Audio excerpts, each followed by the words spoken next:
el capítulo 4 ya. Nos hemos quedado en el capítulo 4 en la parte del proceso de formalización y no hemos llegado a tocar el tema de estructura organizacional. Ya no hemos hecho, pero sí todo el proceso de formalización está. Sí, hemos visto lo que es etapa municipal de funcionamiento, certificado de seguridad de INESI y espacio de bienes públicos para la publicidad. Ya hemos hecho laboral, formalización laboral. No. No. Entonces empezamos de la parte laboral. Etapa laboral. Ya, a ver, el proceso de formalización, cuando hablamos de formalización empresarial,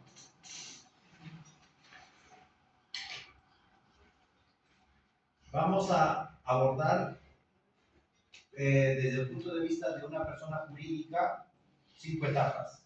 Está la parte registral, está la parte tributaria, la parte municipal, la parte laboral y la parte sectorial.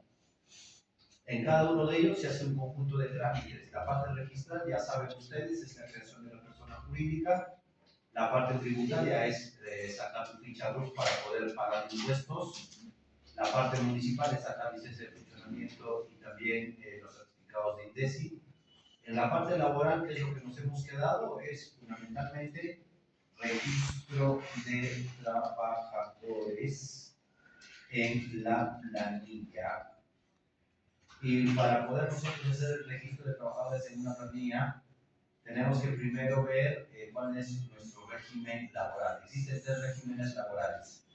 El régimen laboral especial para microempresas y luego tenemos el régimen laboral especial para pequeñas empresas.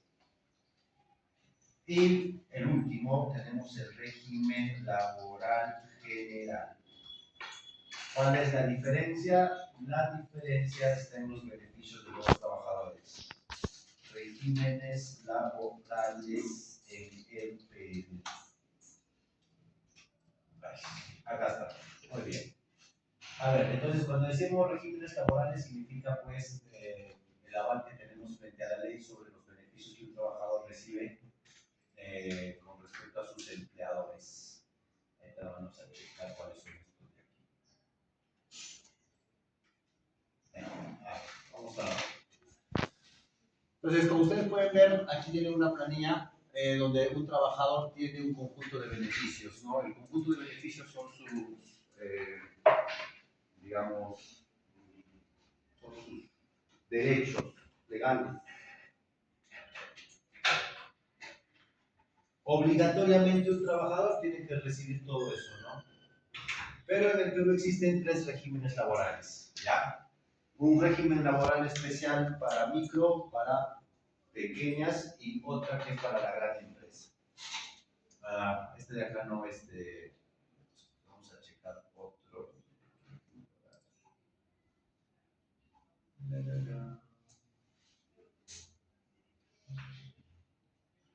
Ya.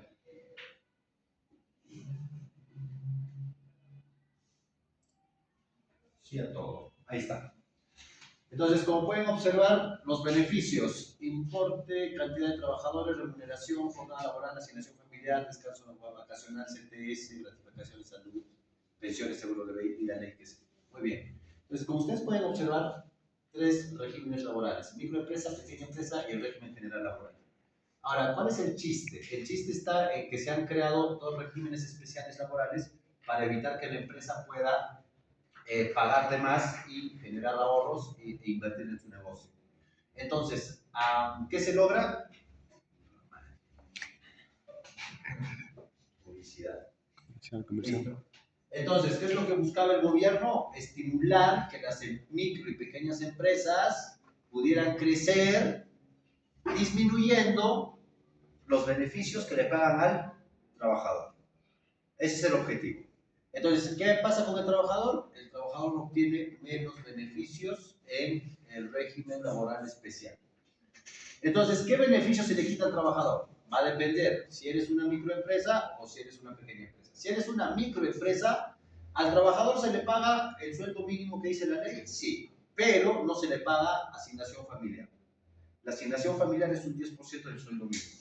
Si tienes un hijo, te pagan, bueno, creo que ahorita son 130 soles por hijo. No, por hijo no, solo por la condición de ser papá. O sea, tienes 10 hijos, igual te pagan 130 adicional. No te conviene tener.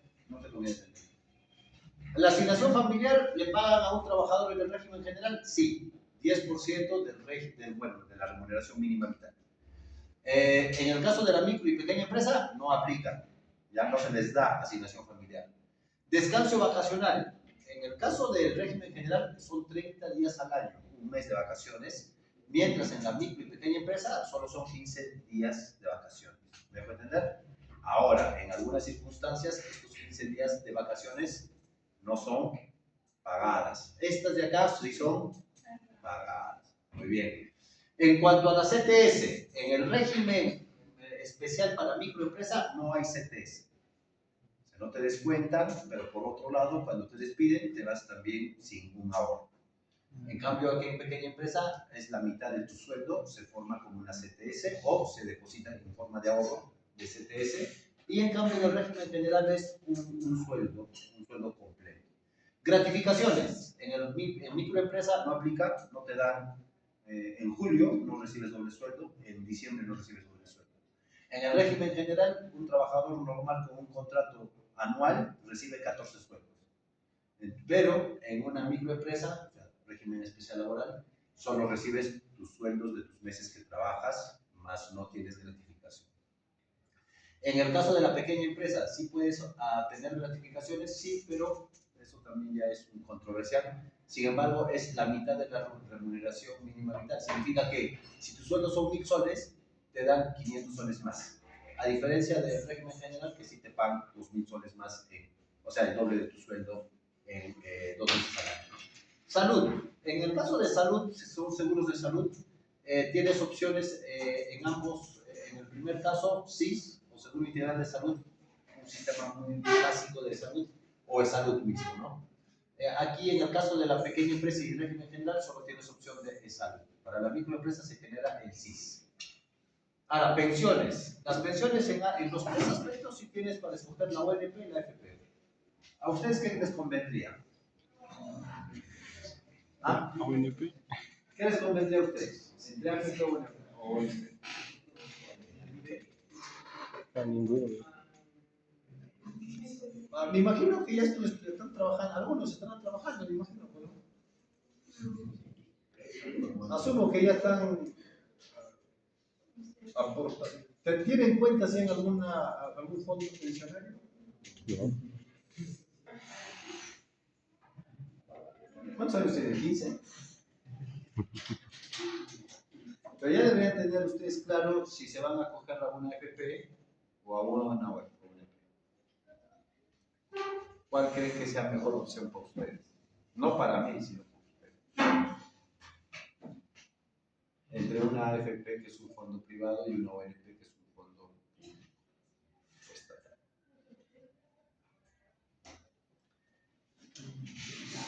Tú tienes opción. Tus trabajadores pueden elegir una ONP o una FP. Cuanto más chibolo eres, te conviene una FP. Bueno, el Estado nunca ha sido buena opción.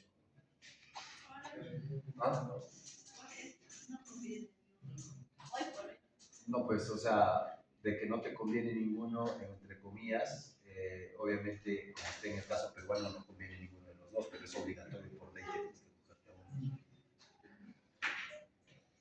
Pero es por ley mujer, o sea. Pero ¿qué? Tú vas a ir a tu trabajo y decir, no me deposites, igual te vas a descontar, o sea, igual eso estamos obligados.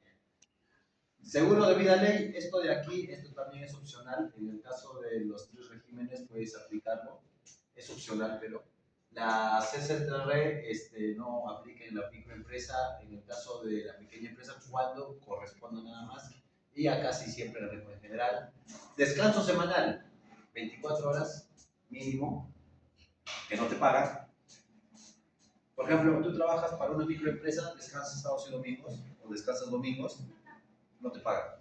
Pero cuando estás en el régimen general, descansas sábados y domingos, sí te pagan. El problema es qué tamaño de empresas tiene el Perú. Micro. ¿Cuál pequeñas? Porque son microempresas la mayoría. Más del 90% son microempresas. ¿Ya? Horas extras. En cuestión de horas extras, según la ley, cuando tú estás en el régimen general, las horas extras, dependiendo si es en la mañana, te pagan un 25% y si es por la noche te pagan hasta casi 40% más. O sea, depende de qué horas son tus horas extras. ¿Ya? Pero aquí en el caso de las microempresas, dice, por las 2 primeras horas el 25 adicional y a partir de la tercera hora el 35 adicional. ¿Ya? Bueno, eso sí se aplica igual aquí y aquí, pero aquí no, aquí te incrementan más todavía. Y ahorro en costo laboral hasta un 33%. Este dato, 33% de ahorro en costo laboral, 20% de ahorro en costo laboral, significa que es 33% de lo que cuesta mantener un trabajador en el régimen general, aquí te ahorras. Y en el caso para pequeñas empresas, hasta un 20.5% de lo que la empresa se va a ahorrar. Entonces, cuando tú hablas de formalización laboral, ¿qué tienes que hacer? Registrar a tus trabajadores en una planilla de trabajo donde tú tienes que acogerte a un régimen laboral. Y en ese régimen laboral, obviamente, ya está establecido por ley qué cosas les vas a dar de beneficio y qué cosas no le vas a dar de beneficio. Nada más. Sin embargo, en la parte laboral tiene mucho más que ver porque esta parte ya es más informativa. Porque, a ver, tú registras a tus trabajadores y ¿qué formas de registrar a los trabajadores tienes? ¿Cómo tú, a ver, cómo un trabajador, acá por ejemplo la Conti, yo no trabajo acá por yo no estoy planilla. Tienes para trabajar con recibo por honorarios, contrato, y dentro de los contratos tienes 3 tipos de contrato. Por modalidad, a tiempo completo, a tiempo parcial, indefinido. Y hay otro tipo de contratos especiales. Entonces, cuando hablas de formalización laboral, es registrar a tus trabajadores, establecer cuál va a ser la modalidad que va a trabajar en tu empresa, si es por recibo por honorarios o va a ser por contrato, y si es por contrato, qué tipo de contrato tienes que hacer. ¿Me dejo entender? Ahora, cada contrato tiene que ser pedateado y tienes que pagar en el Banco de la Nación 22 soles más o menos por cada trabajador. O sea, cuando una empresa te hace firmar un contrato, la empresa tiene que pagar por el contrato más o menos entre 25 y 25 soles en el Banco de la Nación. Imagínate la Conti todos los años cuando contrata profes, tiene que hacer ese trámite. Firma el contrato, ir al Banco de la Nación, pagar, y ese contrato ¿a dónde tiene que llevar? Al Ministerio de Trabajo. ¿Ya? Ahora vamos con el sectorial.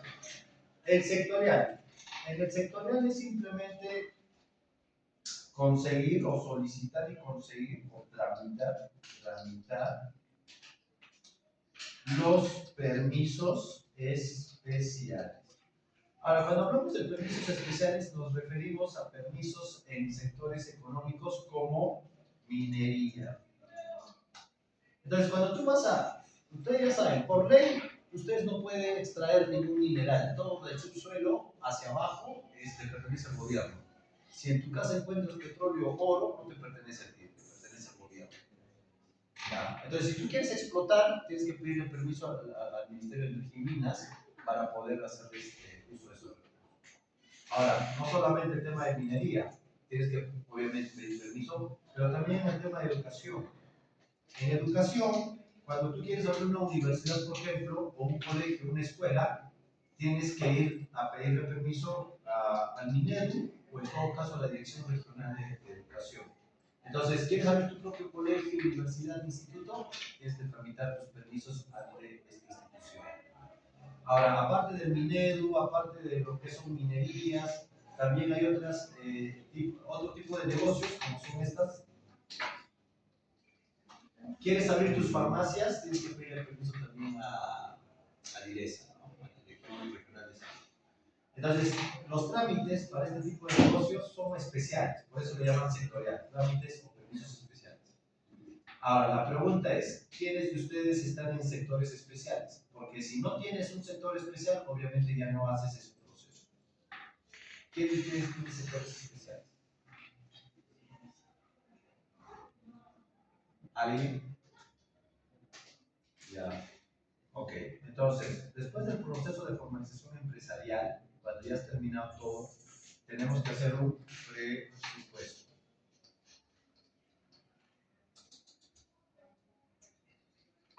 Entonces, en el presupuesto tú tienes que poner etapa, trámites, costo.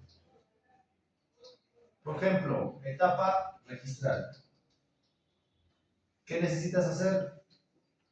Búsqueda y reserva de nombre. ¿Cuánto cuesta? 24.50. Registrar. ¿Qué trámite haces acá? Elaboración de la minuta. ¿Cuánto cuesta? 200 soles.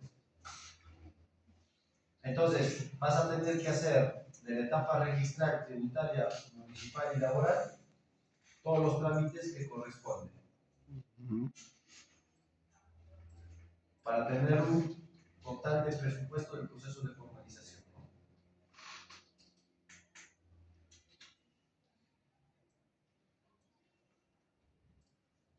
Ya. En la parte tributaria, tramitar ficha RUC. ¿Cuánto cuesta? 0. En la etapa municipal, licencia de funcionamiento. ¿Ya? ¿Cuánto cuesta la licencia? 380. Creo que me costó para un pequeño cafetería. Para la parte laboral. En la parte laboral ya saben que cada contrato depende de tus trabajadores, pero es planilla de trabajadores. Planilla de trabajadores. Más o menos, si tienes 3 trabajadores, cada uno 25, 70, 270. Más o menos te va a costar 420. En el sectorial sí ya depende, ¿no? O sea, acá ya es según el caso. Listo. Más o menos todo el proceso, 1224, pero claro, ustedes lo tienen que hacer más detallado, porque en la parte registral es búsqueda y reserva, elaboración de la minuta, el contador, el banco, el pago del trámite de registro, ¿no? Pero eso hay que hacer un poquito más detallado. Después del presupuesto, ¿qué viene? Viene el organigrama de la empresa. En cuanto al organigrama de la empresa, tienes 3 opciones. Puedes hacer un estructural, puedes hacer un funcional o puedes hacer un matricial. ¿Cuál es la diferencia entre estos? Vamos a ver.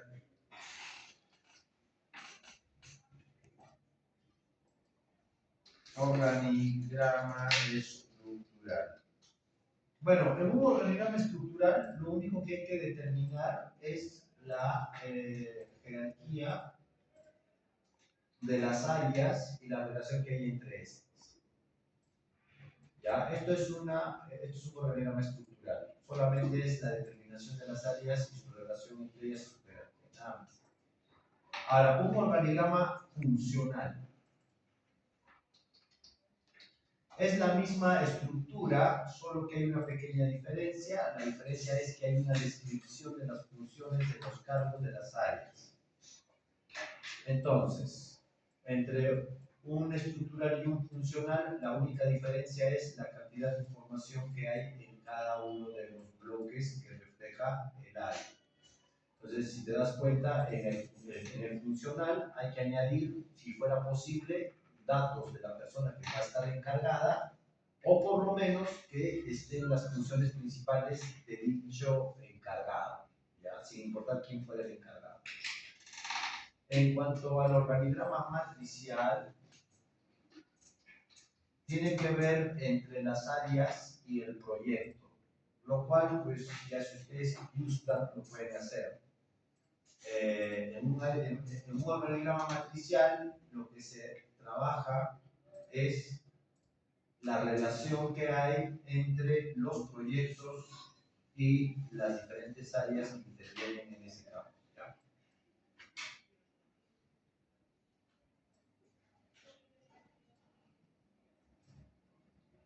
Listo. Cualquiera de las tres ustedes pueden coger y organizar. Con respecto a lo que viene a ser el organigrama, vamos a ver un poco para su elaboración. Esta de acá. No importa cómo tú estructures el orden jerárquico, pero lo que hay que tener en cuenta es la ley, ¿ya? Obviamente, la punta de la pirámide jerárquica tiene que estar basado en los órganos de gobierno de la empresa. Ahora, ¿cómo determinas tú los órganos de gobierno de la empresa? Lo determinas según la Ley General de Sociedades. Acá. Ley General de Sociedades. Entonces, aquí donde dice Ley General de Sociedades, hay una sección donde dice órganos de gobierno. Acá está. Sección cuarta, órganos de gobierno de la sociedad. Entonces, aquí en la parte dice órganos de la sociedad. El órgano máximo de gobierno es la Junta General de Accionistas en caso de una SAC o de una sociedad anónima. Luego viene administración de la sociedad, disposición general, directorio y gerencia.